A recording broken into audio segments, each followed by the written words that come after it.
Bonjour à toutes et à tous, bienvenue dans ce nouveau numéro de l'Atelier culturel, donc une émission qui est préparée à la FLSH avec le Media Lab.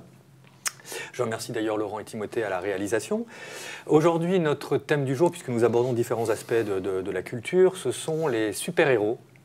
Donc ces êtres hors du commun, super-héroïnes et super-héros, qui aujourd'hui font vraiment partie totalement de notre culture quotidienne, presque plus que la pop culture. Vraiment, ils font partie aujourd'hui de notre environnement immédiat, entre les films, les figurines, voilà, les émissions qui sont consacrées à ces super-héros, cette culture... peut-être effectivement qui correspond à l'américanisation aussi du globe d'une certaine façon. En tout cas, les super-héros viennent souvent pour la plupart à l'origine des États-Unis dans les années 20, 30 et puis après la Seconde Guerre mondiale. Mais qui ne connaît pas aujourd'hui effectivement les Superman, les Batman, les Wonder Woman, les Avengers, les Hulk, les 4 Fantastiques, voilà autant de noms qui font partie vraiment de ce que nous voyons au quotidien, avec évidemment ce que Hollywood fait depuis maintenant plusieurs années, avec plusieurs vagues successives au XXe siècle, au XXIe siècle. Bref, donc les super-héros font partie de notre quotidien, si on veut, culturel, immédiat, une proximité très très forte.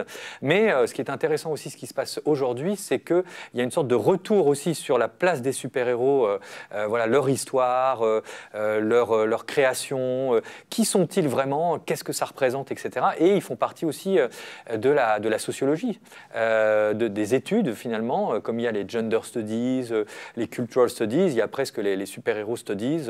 On les étudie, on en parle, voilà. On essaie de voir aussi ce qu'ils représentent.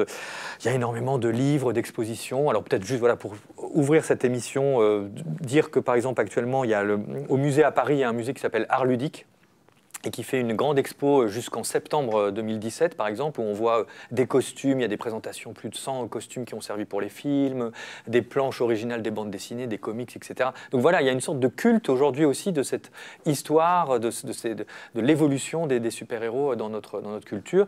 Il y a des livres, voilà, j'en présente un par exemple, qui s'appelle « Vie et mort des super-héros », qui prend 10 super-héros.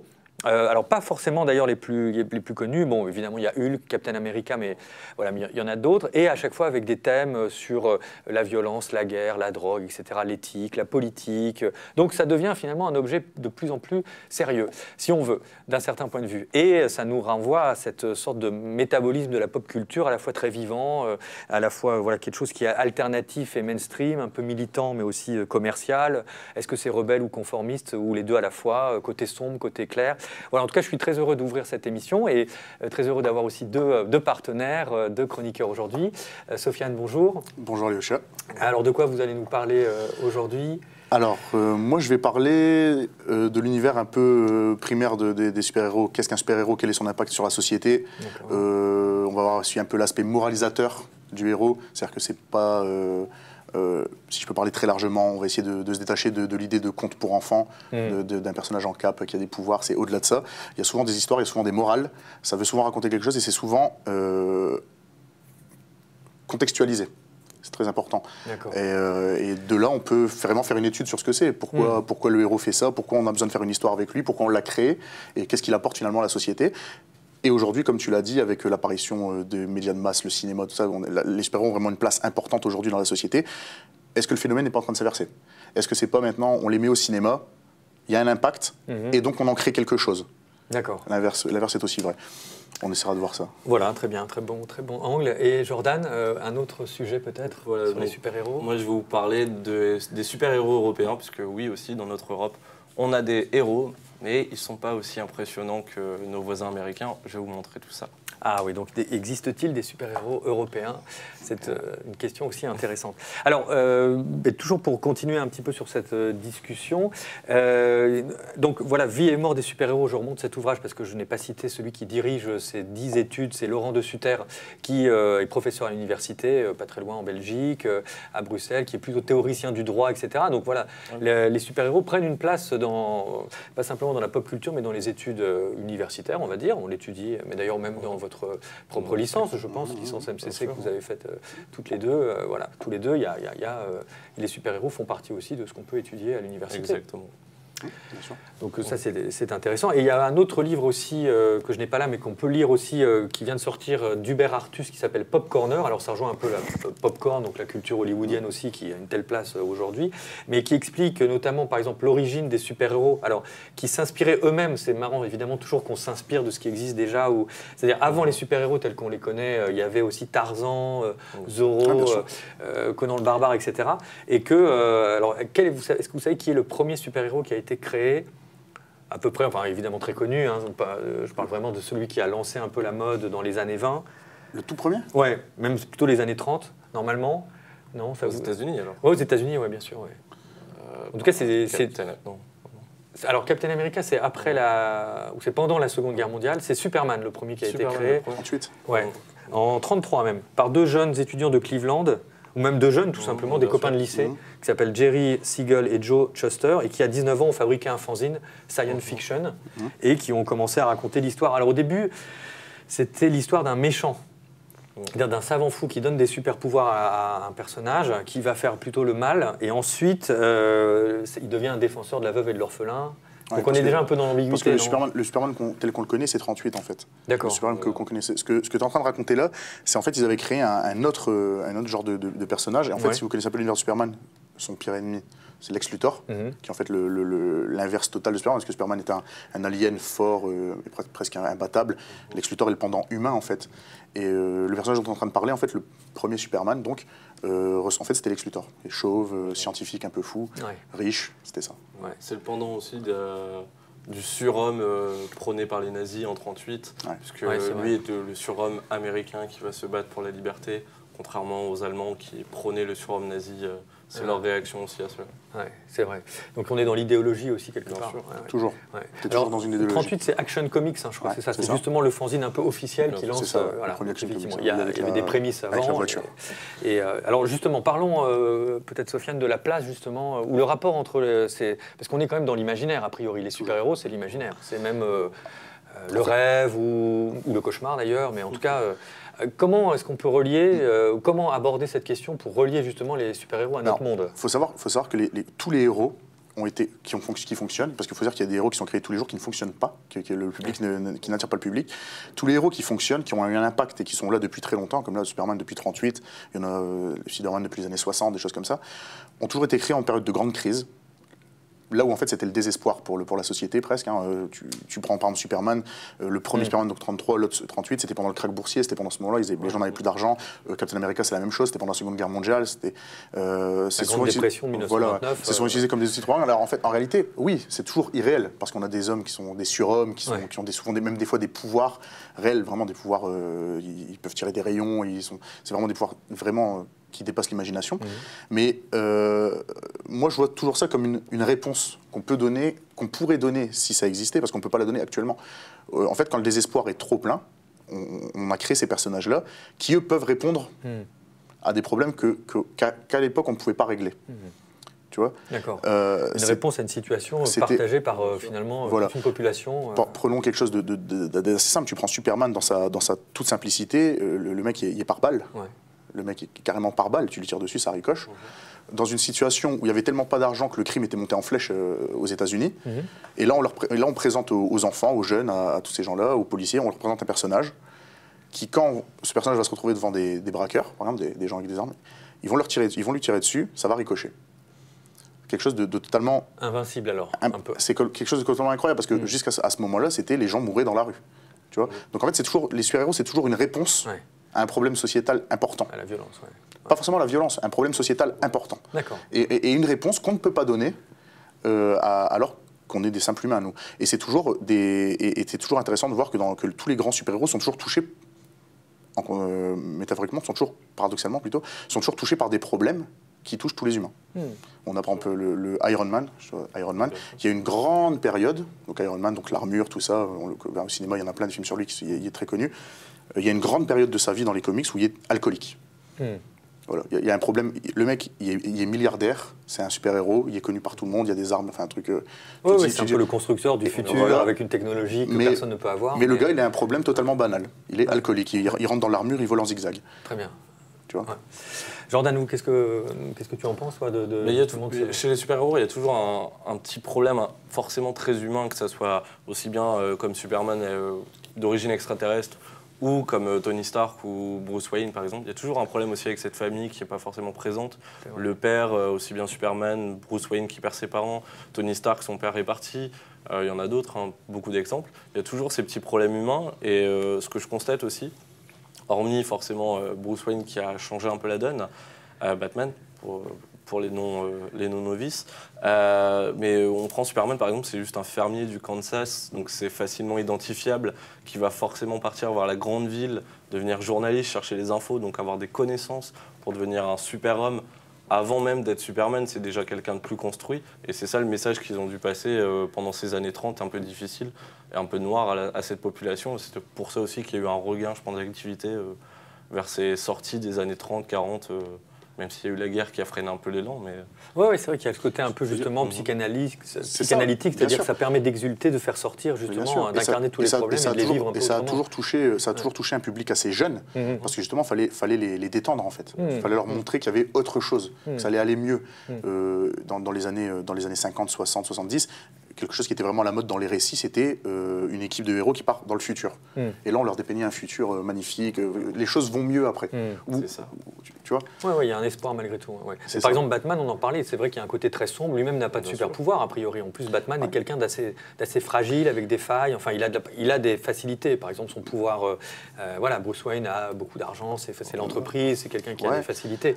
Mais qui a aussi des failles et qui travaille aussi sur ce côté sombre. Batman, si on se pose deux minutes sur Batman en tant que personnage de récit, de roman, hein, pour moi, on peut dire que c'est oui, c'est des fictions, des récits de fiction, bien sûr. Batman, c'est quand même un très important psychopathe. Oui. Il faut dire la vérité. C'est quand même pas normal tout ce qu'il fait.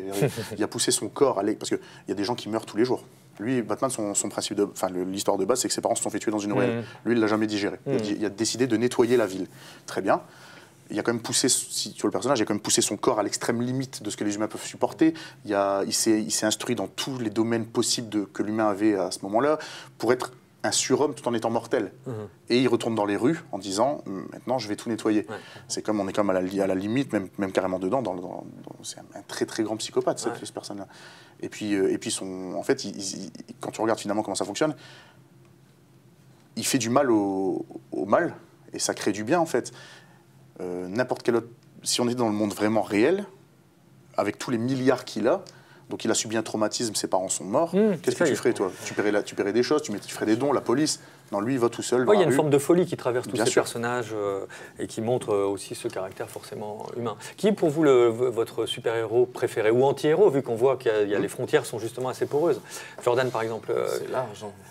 Quel personnage vous aimez suivre ou qui vous intéresse le plus, qui a l'air peut-être plus complexe ? Forcément, puisque j'étais un peu influencé par les derniers films, Deadpool m'a marqué, donc j'aime bien Deadpool parce qu'il est un peu cramé et que je suis un peu cramé. Mais non, j'en vois pas un de plus, un de moins. J'aime bien Spider-Man parce que Spider-Man, il est un peu plus identifiable, on va dire, pour une certaine jeunesse. Il est quand même assez fou, mais il répond quand même à ses missions tout en ayant une certaine décontraction. Oui, il y a un univers qui est peut-être un peu plus sympathique, certains sont plus... Voilà, Spider-Man, ça plus... Après, moins Captain America pour son côté patriotique, qui enferme un peu plus américain forcément, donc ça enferme un peu plus. Non, j'en ai pas forcément spécialement en tête. D'accord. Et toi, Sofiane, peut-être un super-héros que tu trouves plus...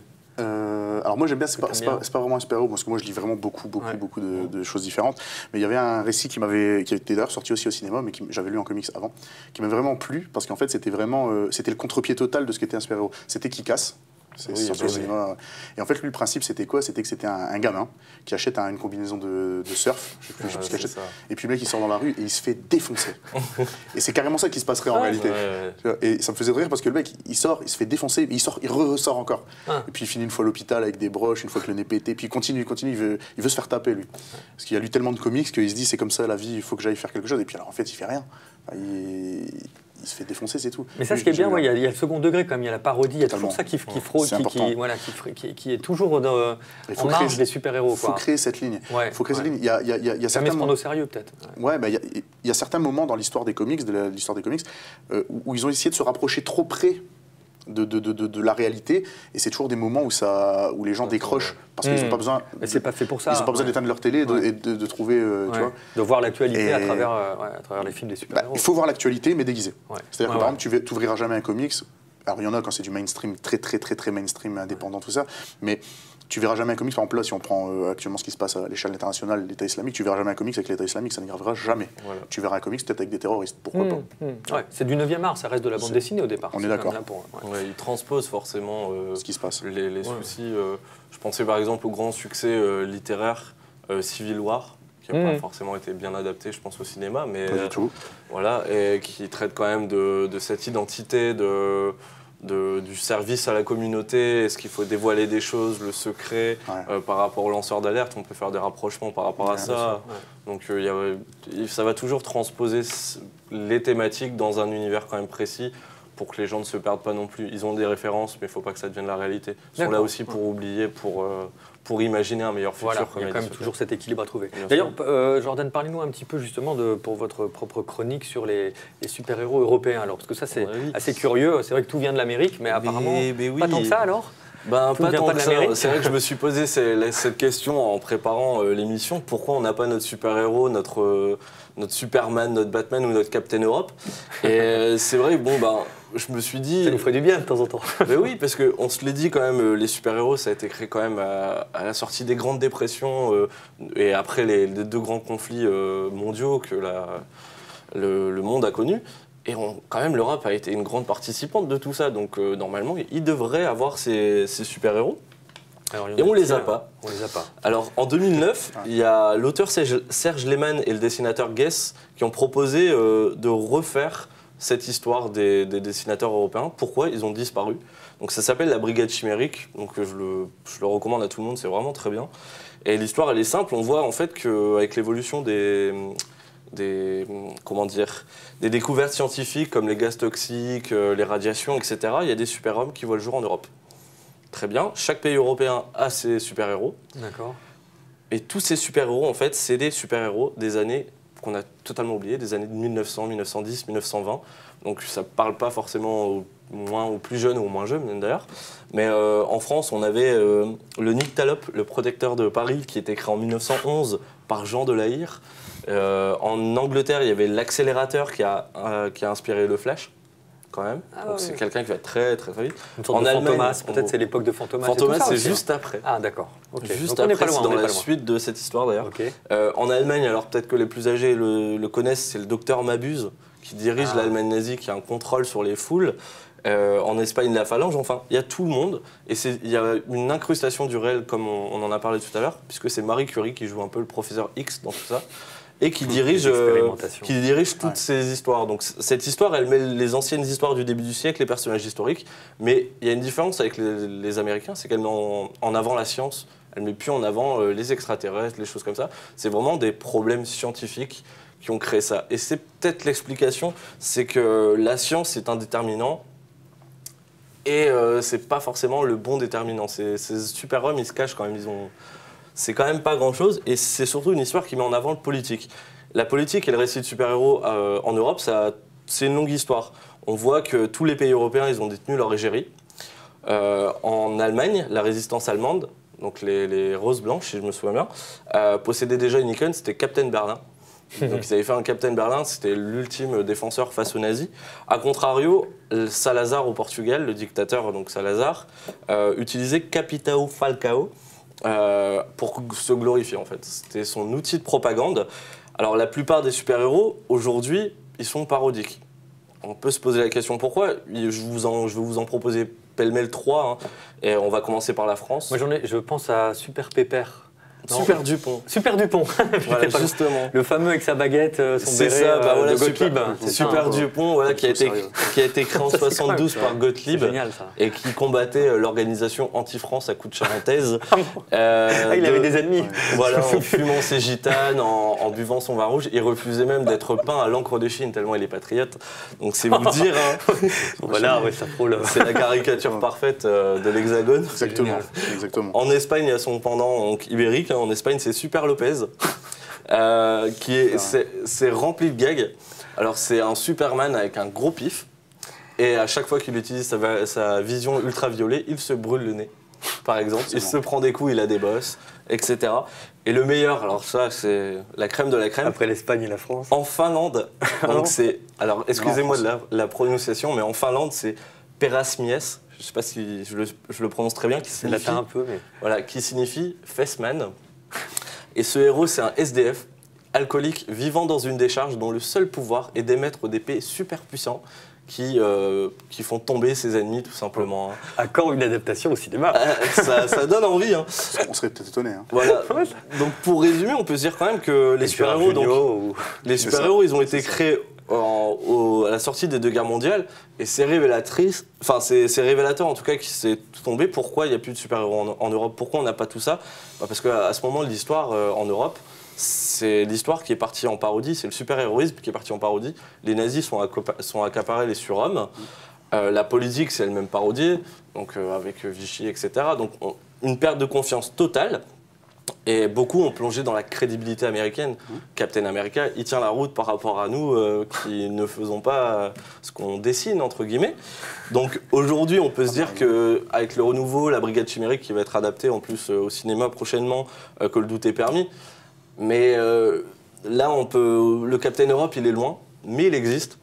Je vais vous dire, il existe. Cherchez sur Internet. Captain Europe existe. Il travaille au Parlement européen. C'est un employé de Bruxelles qui s'est lancé dans ce rôle de Captain Europe. Il met son beau collant bleu ciel, sa cape avec ses étoiles, à la télé. et il parcourt le métro de Bruxelles pour promouvoir tout simplement l'organisation. Tout va bien. Mais on est très très très loin de Captain America, malheureusement. On n'en est pas encore là. On n'est pas les États-Unis pour le meilleur et pour le pire. Mais je vous invite à regarder mais tout ça. Mais les Américains ont créé des super-héros européens. Oui. Remarque. C'est la SDH, je crois, c'est ça. Ils ont créé des super-héros américains où il y a des comics où ils font des apparitions dans d'autres médias, mais ils sont là, ils existent. Il y a la garde républicaine, par exemple, ils existent. Mais c'est les Américains qui les gèrent. Ouais, c'est ça. Peut-être pour conclure, quand est-ce que vous êtes tombé dans la potion magique des super-héros? Vous, personnellement, à quel moment vous êtes devenu fan, ou ça vous a intéressé ou... Moi, c'est il y a très très longtemps. Sofiane, il y a très très longtemps, c'est mon oncle en fait, qui lui était les années Strange en fait en France. Donc c'était les fascicules en français de super-héros.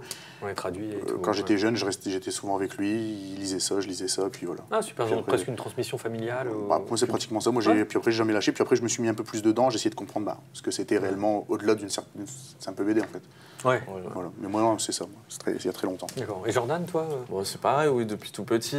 Après, à la base, j'étais plus, grâce à mon frère qui est un peu plus âgé, j'étais plus manga, tout ce qu'il y avait à la télé des années 80, Dragon Ball Z, les Chevaliers du Zodiac, etc. Mais après, derrière, voilà, on a tous la télé, on est tous jeunes. Pour les garçons de l'époque, parce qu'il y a toujours, d'ailleurs, pas beaucoup de filles super-héroïnes, forcément ça inspire plus. Après là, avec la Veuve Noire, etc., ça crée des vocations aussi peut-être chez les demoiselles. Mais on a toujours été super-héros. Oui. Wonder Woman, Catwoman, elles sont pas très nombreuses, quoi. Elles sont moins nombreuses en tout cas que leur équivalent masculin. Peu, hein. Ça va venir, je pense. Mais elles libèrent un peu le féminisme. Thor est devenu une femme d'ailleurs, maintenant. Ah ouais, c'est vrai. Ils ont transformé Thor maintenant. Un beau t-shirt américain aussi, je crois.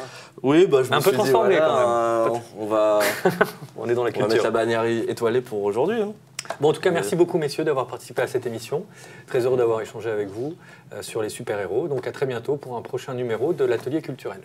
Merci à toi. Au revoir. À la prochaine. Merci.